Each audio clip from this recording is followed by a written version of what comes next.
In this video, we're going to look at a practical for measuring density, specifically the density of regular solids, irregular solids, and liquids. Pause the video to do these questions. Press play once you've done them. You should have now done these questions. Please mark and correct as I go through them. So firstly, finding the volume of the cuboid in centimeter cubed. So to find the volume of the cuboid, you need to multiply all the dimensions together. So we've got 5 centimeters times 8 centimeters times 10 centimeters, which gives 400 centimeters cubed. To find the volume of the cuboid in meters cubed, we can do two things. We can either remember that 1 meter cubed is the same as 1 million centimeter cubes, and just do 400 divided by a million. Or we can do each of the dimensions in meters. So 5 centimeters is 0.05, 8 centimeters is 0.08, and 10 centimeters is 0.1. So if we do that, we get 4 times 10 to the minus 4 meters cubed.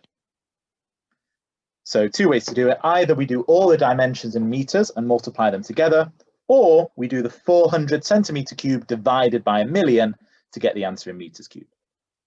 To get the mass in kilograms, we need to do 50 grams divided by 1,000 because there are 1,000 grams in a kilogram, and that gives 0.05 kilograms. To calculate the density in kilogram per meter cubed, we need to do mass divided by volume in kilograms, 0.05 divided by meters cubed, 4 times 10 to the minus 4. So I'm doing the mass in kilograms divided by the volume in meters cubed, and that gives 125 kilograms per meters cubed.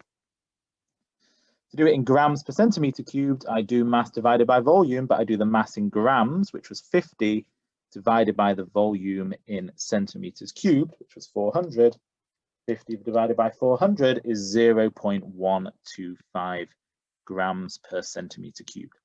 So both of those are the density of this cuboid. Just one of them tells us how many kilograms there are in each meter cubed of this thing, and the other one tells us how many grams there are in each centimeter cubed of this thing. But those two densities are identical. For the independent, dependent, and control variables, so the independent variable is the variable which the experimenter changes each time, which is going to be the percentage of carbon in the steel. The dependent variable is the variable which the experimenter measures each time after they've done their change. So each time they're going to measure the density of the steel. I'm going to talk about how to actually do that in this video. And the control variable, so everything else that could affect the dependent variable, anything else that could affect the density of the steel, we need to control. So one of the things that might affect the density of the steel would be the temperature of the steel. So we need to keep the temperature of the steel constant. There may be other control variables as well, but that would be the most obvious one. Now, these two words, repeatable and reproducible, it's easy to confuse the two. So repeatable means that if you do the same experiment again, you'll get the same results. So if you do the same experiment again, so you, the person who did it the first time, does it again, you get the same results. Reproducible is if somebody else does the experiment again. So it's exactly the same thing as repeatable, except somebody else does it again. So if somebody else, they could be anywhere in the world, they'd follow the same method as you. So if somebody else does the same experiment again in exactly the same way, they will get the same results as you. And both of these are done by scientists all the time. Whenever scientists do experiments, they repeat the same experiment again and again, and then they publish a paper, and other scientists around the world will repeat the same experiment again and again to make sure that the results are the same every time, to really make sure that this is good science.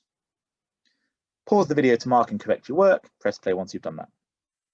You should have now marked and corrected these questions. These are all things you're going to need to know to understand today's video. So in today's video, we're going to be looking at measuring density. Now, to measure density, we're going to need to do a calculation. So what two things are we going to need to measure in order to calculate density? Say your answer to the video. Well, because the equation is density equals mass divided by volume, the two things that we're going to need to measure are mass and volume. Now, how do we normally measure mass? What measuring instrument do we use? Say your answer to the video. Now, you're likely to have said something like scale or scales. That's not the proper name for these things. So we usually use electrical balances. They're called mass balances. We plug them in, we put the thing we want on top of it. So they usually look something like this. And they're electronic, and they'll have some kind of screen. And then you put the object on top of it, and the screen will tell you what the mass is. So mass balance is what we use to measure mass. Now, to measure volume, we're going to have to do a few different things. So depending on whether we're measuring something which has a regular shape, like a simple cube or cuboid, or something which has an irregular shape, like a lump of rock or a liquid, we're going to need to measure volume in different ways. So that's what we're going to be comparing: regular shapes, like cuboids, irregular shapes, like random lumps of rock, and liquids, which are going to need to be in some kind of container. So let's do that one by one. So first, how do we measure the density of regular solids? So let's say, for example, we have a cuboid of, let's say, wood. Now, the first thing we do to measure the density of this regular solid is we're going to need to put it on a mass balance in order to measure its mass. So we simply put it on a mass balance to measure its mass. So that's easy. To measure its volume, we'll get a ruler and we will measure the dimensions. So we get a ruler and we measure the dimensions. We measure the length, we measure the width, and we measure the height. So for example, let's say I measure the length and it's 6.2 centimeters, and then I measure the width and it's 5.6 centimeters, and then I measure the height and it's 4.3 centimeters. And let's say the mass balance tells me that it has a mass of 65.4 grams. I now have everything I need to measure the density. So the volume will be the length times the width times the height. Those are all in centimeters. So what units will my volume be in? Say your answer to the video. My volume will be in centimeters cubed, so 149.296 centimeter cubed. My mass is 65.4 grams. So I do density. Usually we use the letter rho, not the letter D. Mass over volume, 65.4 divided by 149.296. 65.4 divided by answer, that gives me 0.438. And what are the units of density here? Say your answer to the video. Well, since my mass was in grams and my volume is in centimeter cubed, my units are grams per centimeter cubed. Pause the video to try and find the density of this regular solid yourself. Press play once you've done that. You should have now worked out the density of this regular solid. So the first thing you should have done is worked out the volume. So that's 5 times 5 times 4, which gives 100 centimeter cubed. The mass is 200 grams. So you should have done density is mass over volume, 200 over 100, which is 2 grams per centimeter cubed. Pause the video to mark and correct your answer. Press play once you've done that. So you should have now marked and corrected your answer. So let's just rewind. How do we find the lengths of the sides of the regular shape? What measuring instrument do we use? Say your answer to the video. We use a ruler. And how do we measure the mass of the regular solid? Say your answer to the video. We use a mass balance. So finding the density of regular solids is straightforward. Finding the density of irregular solids is a bit more difficult. And the story goes that Archimedes, who was somebody who lived thousands of years ago, he was asked to find out if something made of gold was actually made of gold. And he had to try and figure out a way to do it. And this was a funny shaped object. It was a crown. And a crown is a funny shaped object. You can't measure it in any simple way. You can't use length, width, and height because it's got all these different bits sticking out in different directions. So we had to figure out a way to do it. And the story goes that he realized when he was in the bath that when he is inside the bath, so that's the normal water level of the bath, but when the person gets inside the bath, the water level goes up. So he realized that when somebody is sitting inside a bath, the water level goes up by a certain amount from where it was originally. And that extra volume of water is equal to the volume of the thing that's in the water. So he realized that if he takes the crown and puts it into water, so there's the water, if he submerges the crown inside the water, so this crown is now fully inside the water, so let's put it inside the water, that increase in volume of water, so everything above this dotted line, that volume will be equal to the volume of the crown. And this idea is called displacement. So putting that into words, the volume of water displaced,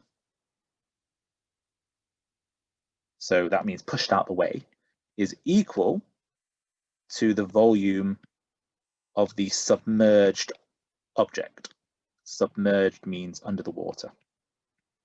So the volume of water displaced, so the volume of water that is displaced, is equal to the volume of the submerged object. So Archimedes worked out a way to work out the volume of this crown. He could measure the mass of the crown using methods that were already known. From that, he could work out the density of the crown to prove that it was not gold, and therefore got the person who made the crown in trouble for cheating. Now, that story may or may not be true, but apparently when Archimedes realized this in the bath, he shouted, "Eureka!" and ran through the streets naked, shouting, "Eureka!" which means I have found it, I have worked it out. The story may or may not be true, but it's a really famous story. There's plenty of other videos online about it. Just type in Archimedes or Eureka, and you'll find some great videos on the history of this. Eureka, I have found it. So what that means is if we have an irregular solid, like a random lump of rock, we find the mass in the same way, using a mass balance. Finding the volume, we're going to need to use this displacement idea. Now, there's two ways to do that, which I'm going to show you. So the first way to find the volume of a random, misshapen, irregular object is to just use a measuring cylinder which is big enough. Now, measuring cylinders usually measure in units called milliliters.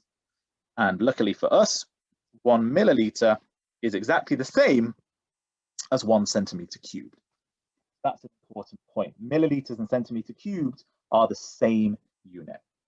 And what we do is we look at what the measuring cylinder water level is before we put the object in, and then we look at what the water level is after we put the object in, and we find the difference between the two.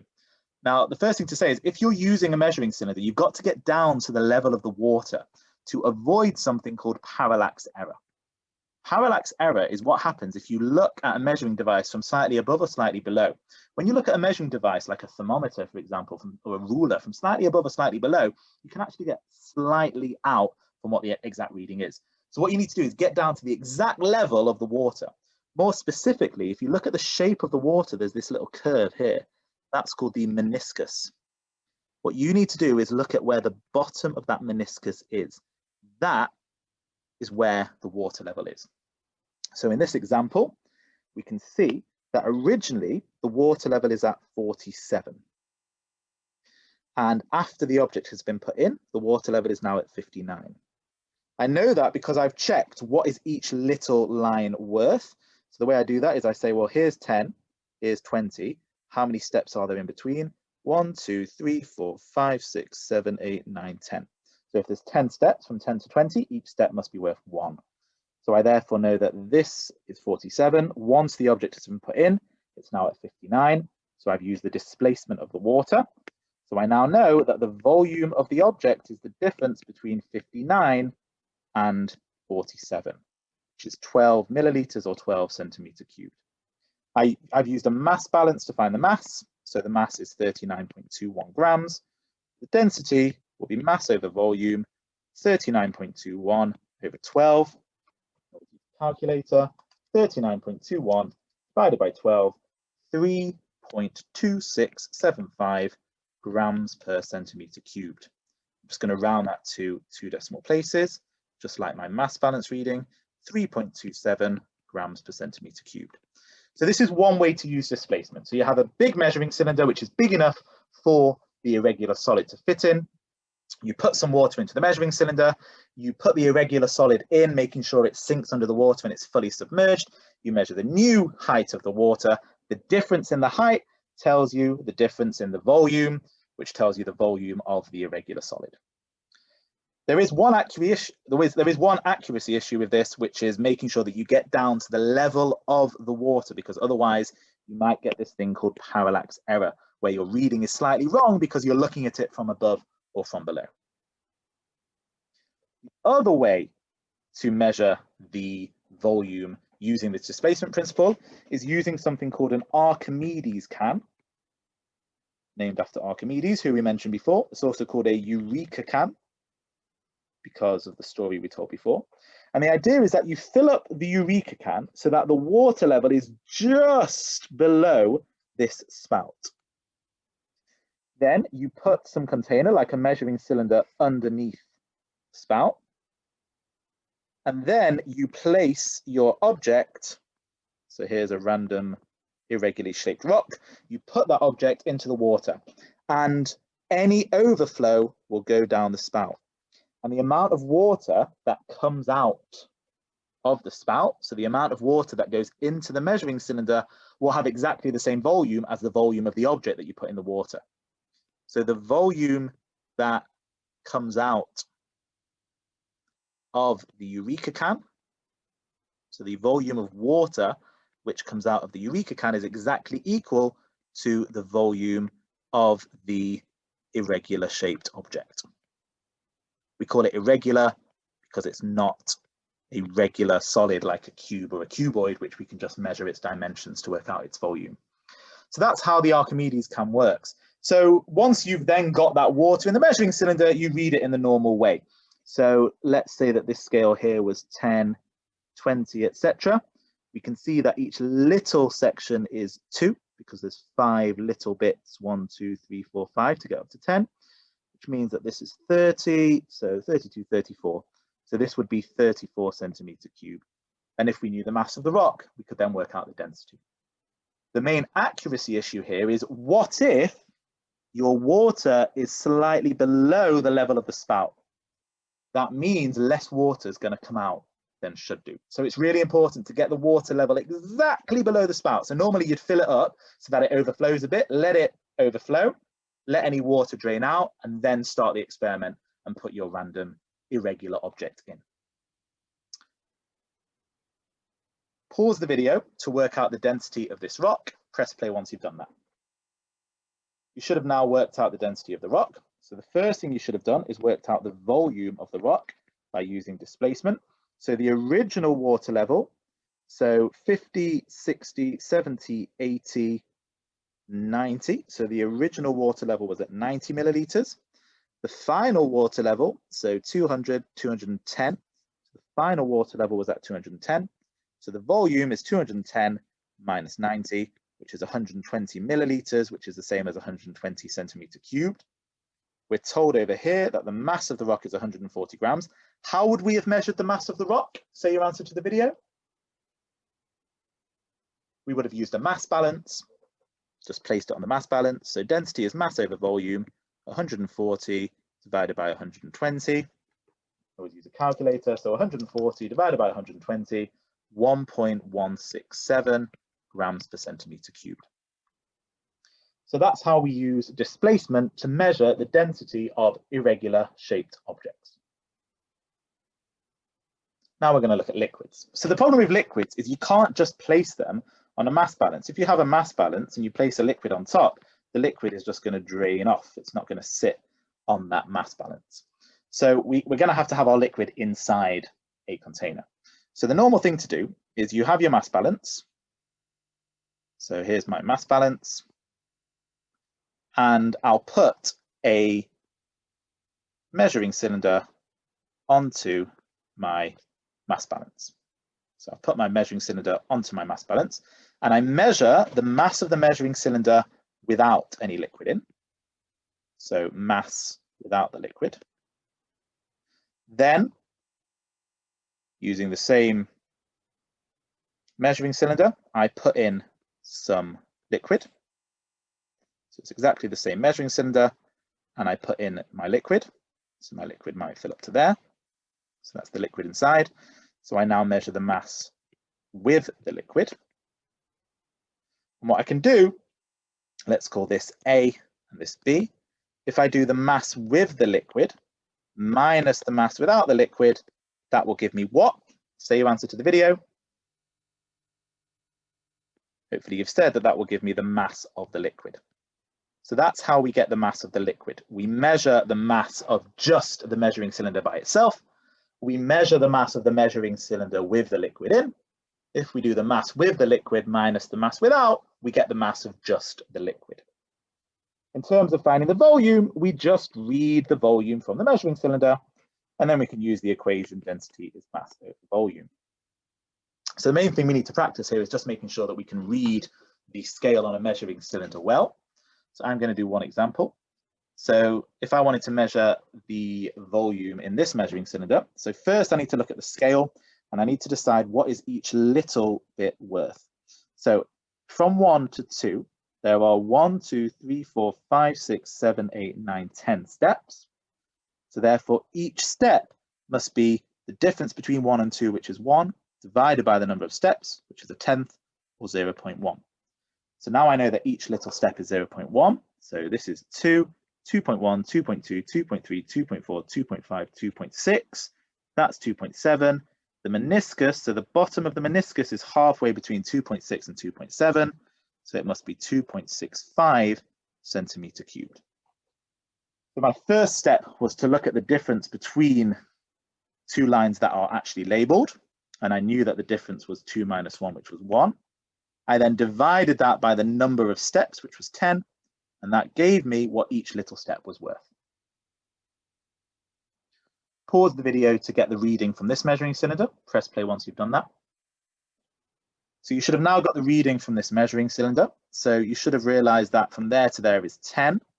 And there are 1, 2, 3, 4, 5 steps between 30 and 40, also between 20 and 30. So if you've got 5 steps, which equals 10, 10 divided by 5 is 2. So each step must be worth 2. So if this is 30, this is 32, this is 34, this is 36, and this is 38. So the bottom of the meniscus is at 38 centimeters cubed. Hopefully you got that right. Well done if you did. Pause the video to try this example. Press play once you've done it. So you should have now done this example. So the first thing we do is we find the mass by doing the mass of the measuring cylinder with the liquid minus the mass of the measuring cylinder by itself. So that gives the mass of the liquid to be 55 grams. The volume we get by looking at the measuring cylinder. So 20, 21, 22, 23, 24, 25. So each little step is 1. This is halfway between 21 and 22. So that's going to be 21.5 centimeter cubed. Density is mass over volume, 55 over 21.5. So 55 divided by 21.5 is 2.56 grams per centimeter cubed. Remember, measuring cylinders use a scale called milliliters, which are the same as centimeter cubed. Pause the video to mark and correct your answer. Press play once you're ready. You should have now marked and corrected your answer. It's now time to do some independent practice. Pause the video to do these questions. Press play once you've done them. You should have now done these questions. Pause the video to mark and correct your work. Press play once you've done that. You should have now marked and corrected your work. Pause the video to do these questions. Press play once you've done them. You should have now done these questions.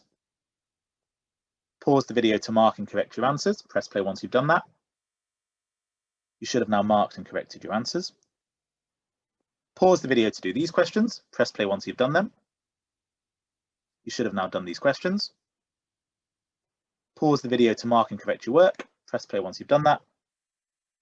You should have now marked and corrected your work. That's the end of the video. we've looked at the ways to measure the density of regular objects, irregular objects, and liquids. The main thing is each time we need to find the mass and the volume so that we can apply the equation. Density is mass over volume. And even though normally we use kilograms for mass and meters cubed for volume, in a lot of these experiments, we have to instead use grams for mass and centimeter cubed for volume to get a unit for density of grams per centimeter cubed instead of the more common kilogram meter cubed. But both are units of density. They're both correct and valid. I hope this video was useful. Please like and subscribe for more videos on GCSE physics.